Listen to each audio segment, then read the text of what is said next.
गुरु प्यारी साध संगत जी, राधा स्वामी जी। आज जो दिल्ली में सवाल जवाब हुए उनका ये वीडियो मैं आपके लिए लेके आया हूँ। आपसे बेनती है कि चैनल को सब्सक्राइब कर लें और वीडियो को लाइक कर दें। आज जो सबसे पहले सवाल पूछा, किसी लड़के ने कहा कि बाबा जी मेरे पापा नामदान लेके भी लड़ते झगड़ते हैं और नॉनवेज वगैरह भी खाते हैं। बाबा जी ने कहा कि बेटा हमने अपने माँ बाप की परख नहीं करनी, हमने उन पे उंगली नहीं उठानी, वो हमारे से बड़े हैं। आप अच्छे इंसान बनने की कोशिश करें, घबराएं नहीं। फिर उस भाई ने कहा कि बाबा जी मेरा दिल करता है कि मैं पढ़ाई छोड़ दूं क्योंकि मेरे पे घर की जिम्मेवारी भी है। बाबा जी कहते बेटा हमें पढ़ाई के ऊपर ध्यान देना चाहिए। अगर आप अपने पैरों पर खड़ा हो जाएंगे तो माँ बाप की सेवा कर सकेंगे। अगर हम पैरों पर नहीं खड़ा होंगे तो सारी उम्र हमें किसी का मोहताज होकर रहना पड़ेगा। हमें पढ़ाई के ऊपर ध्यान देना है। अगर पढ़ाई करेंगे तो ही माँ बाप की सेवा कर पाएंगे, नहीं तो किसी के मोहताज होकर रहना पड़ेगा। फिर एक लड़के ने कहा कि बाबा जी जब भी पढ़ाई करता हूँ ध्यान नहीं लगता। बाबा जी ने कहा कोई बिरला ही लड़का होगा जिसका ध्यान पढ़ाई में लगता है। बाबा जी ने कहा बेटा अगर हम पढ़ाई नहीं करेंगे तो हमें सारी उम्र बीवी की गुलामी करनी पड़ेगी। एक बार मौका हाथ से निकल गया तो दोबारा वापस नहीं आएगा। यही उम्र है पढ़ाई की, आपको पढ़ाई करनी चाहिए। फिर एक लड़की ने सवाल किया कि बाबा जी मेरे माँ बाप कहते हैं कि 2026 में मेरी शादी करनी है, लेकिन मैं शादी नहीं करना चाहती। बाबा जी ने कहा तू बूढ़ी होकर शादी करेगी? बेटा हर एक चीज़ का ना वक्त होता है। माँ बाप की यही इच्छा होती है कि उनके बच्चे उनके जीते जी सेटल हो जाएं। अगर आप माँ बाप की खुशी चाहते हो तो बेटा उनका कहना मानो। फिर उस लड़की ने कहा कि बाबा जी हजूर महाराज जी कहते थे कि मेरे बाद डंडे वाला आएगा, तो बाबा जी क्या आप तो डंडे वाले हो, तो क्या हजूर जी भी डंडे वाले हैं? तो बाबा जी ने हजूर की तरफ मुंह घुमाया और देखा तो हजूर हंसने लग गए। इस बात पर बाकी संगत भी हंसने लग गई थी और पूरा माहौल खुशनुमा हो गया था।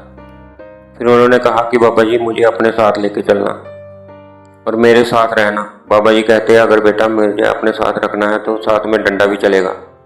फिर एक भाई ने सवाल किया कि बाबा जी मैं संडे को सत्संग नहीं जा सकता और जब हम सत्संग नहीं जाते तो हमारी माँ हमें डांटती है। बाबा जी कहते बेटा माँ बाप हमेशा बच्चों का भला ही चाहते हैं। अगर हम सारा हफ्ता एक ही चीज़ के पीछे पड़े रहेंगे तो हमारा मन नीचे की तरफ झुकेगा, क्योंकि हमारा मन बहुत ही जल्दी बुरी संगत का असर लेता है। इसलिए यह तो अच्छी बात है कि वह आपको सत्संग आने के लिए कहती हैं। सब सुख दाता राम है, दूसर ना ही कोई। फिर किसी ने सवाल किया कि बाबा जी मेरा मन और दिमाग दोनों अलग अलग चलते हैं। बाबा जी कहते बेटा जिंदगी मिली है मन को काबू करने के लिए। हमें जहाँ नुकसान होता है क्या हम वो काम करते हैं? अगर हम बार बार गलतियां ही करते जाएंगे, गलतियों से सीखेंगे नहीं, तो बोझ हमारा ही बढ़ेगा। तो फिर हिसाब किताब भी हमें ही देना पड़ेगा। मन हमारे को हमेशा नीचे की तरफ लेके जाता है और इंद्रियों की तरफ लेके जाता है। हमने इसको ऊपर की तरफ और अंदर की तरफ लेके जाना है। फिर एक लड़की ने कहा कि बाबा जी मेरा भाई माँ बाप का कहना नहीं मानता और कहता है कि मैं तो गलत काम कर कर ही पैसे कमाऊंगा, लेकिन अगर वो कहता है कि बाबा जी कहेंगे तो मैं गलत काम नहीं करूंगा। बाबा जी वो मेरा भाई यहाँ पे आया हुआ है। बाबा जी कहते हैं बेटा जो गलत काम है ना वो ज़्यादा देर नहीं चलता और उसमें बरकत भी नहीं होती, इसीलिए हमें कभी गलत काम नहीं करना। फिर किसी ने कहा कि बाबा जी मुझे छोटी छोटी बात पर गुस्सा आता है। बाबा जी कहते हैं बेटा जो काम प्रेम प्यार के साथ हो सकता है तो हमें गुस्सा क्यों करना?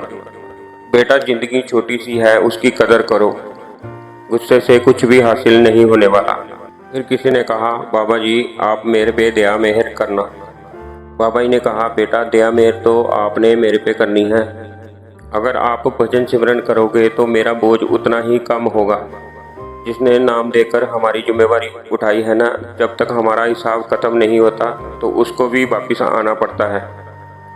फिर किसी ने कहा बाबा जी और हजूर महाराज जी को राधा स्वामी। बाबा जी कहते तूने मुझे बाबा बोलकर बूढ़ा बना दिया और इनको गुरु महाराज। फिर बहन कहती, नहीं बाबा जी, मैंने इनको हजूर महाराज जी कहा है। इस बात पर हजूर हंस पड़े और बाबा जी कहते, अच्छा हजूर को हजूर महाराज जी बोला है। फिर हजूर दोबारा हंस पड़े। फिर एक बहन ने कहा कि बाबा जी मैं आपको कुछ बोल सकती हूँ। बाबा जी कहते, बेटा बहनें कभी चुप कर सकती हैं। फिर उस बहन ने कहा कि बाबा जी मैं आपको पापा बोल सकती हूँ। बाबा जी कहते, बेटा जो बोलना है वह खुशी से बोलो। फिर वह बहन कहती, बाबा जी कभी कभी मुझे कुछ पता चल जाता है पहले ही, तो मैं कुछ बोलती हूँ तो सभी मुझे कहते हैं कि तेरी काली जुबान है। बाबा जी कहते, मेरे को भी सभी बोलते हैं कि सब आपकी वजह से हुआ है। फिर बहन ने कहा, बाबा जी आप हंसते हुए अच्छे लगते हैं। बाबा जी कहते, ऐसे अच्छा नहीं लगता। फिर बहन ने कहा कि बाबा जी मेरे पर गुस्सा मत हुआ करो। बाबा जी कहते, बेटा क्यों, माँ बाप अपने बच्चे पे गुस्सा नहीं होते। फिर बहन ने कहा कि बाबा जी जन्म नहीं देना, मुझे दोबारा जन्म नहीं देना। बाबा जी कहते, बेटा जैसी करनी वैसी भरनी, ये आपके ऊपर निर्भर है कि आप कैसे कर्म करते हैं। ये आपने ध्यान देना है कि जन्म लेना है या नहीं लेना। मैं कुछ नहीं कर सकता। फिर किसी ने सवाल किया कि बाबा जी मेरे को 18 साल हो गए हैं, मेरे को अंदर से कुछ दिखाई नहीं देता। बाबा जी कहते, बेटा हमें भजन सिमरन करना है, नतीजा देखने के लिए नहीं करना। हमने नतीजा देखने के चक्कर में अपना दायरा छोटा कर लिया। फिर किसी ने सवाल किया कि बाबा जी मैंने 2007 से आपसे नामदान लिया है, सिमरन करता हूँ लेकिन भजन नहीं होता। बाबा जी मेरे परिवार पे बहुत कष्ट हैं। बाबा जी कहते, बेटा जितने भी कष्ट आते हैं ना वो हमारे कर्मों की वजह से आते हैं। मालिक हमारे को कष्ट देके हमारे कर्म काटता है। आपने घबराना नहीं है और मालिक की मौज में रहना है। फिर किसी ने कहा कि बाबा जी गलतियां बहुत ही ज़्यादा हुई हैं पर खड़े होने के लायक नहीं हूँ। बाबा जी कहते, बेटा इंसान तो है ही गलतियों का पुतला। हमारे को ज़िंदगी मिली है सीखने के लिए। सबसे बड़ी प्रॉब्लम ये है कि हम जिंदगी से सीखते नहीं हैं। हम गलती कर कर माफ़ी मांग लेते हैं पर उस गलती से हम सीखते नहीं हैं। मालिक ने हमको मौका दिया है, हमने इसकी कदर करनी है। फिर एक बहन कहने लगी, बाबा जी हमारे घर में कभी कभी लड़ाई हो जाती है। बाबा जी कहते, बेटा छोटी छोटी बातों को इग्नोर करना सीखें। अगर हमारे घर का माहौल खराब होगा तो क्या हमें अच्छा लगेगा। फिर बहन ने कहा, बाबा जी आप मेरी शादी में जरूर आना। बाबा जी कहते, बेटा अगर मैं शादियों में जाना शुरू हो गया तो फिर मैं सत्संग नहीं करूँगा, फिर तो मैं शादियों में ही जाया करूँगा। और ये थे आज के सवाल जवाब। अगर आपने वीडियो पूरा देखा है तो कृपया करके वीडियो के नीचे कमेंट कर दें और वीडियो को लाइक भी कर दें। Thank you. Radha Swami ji.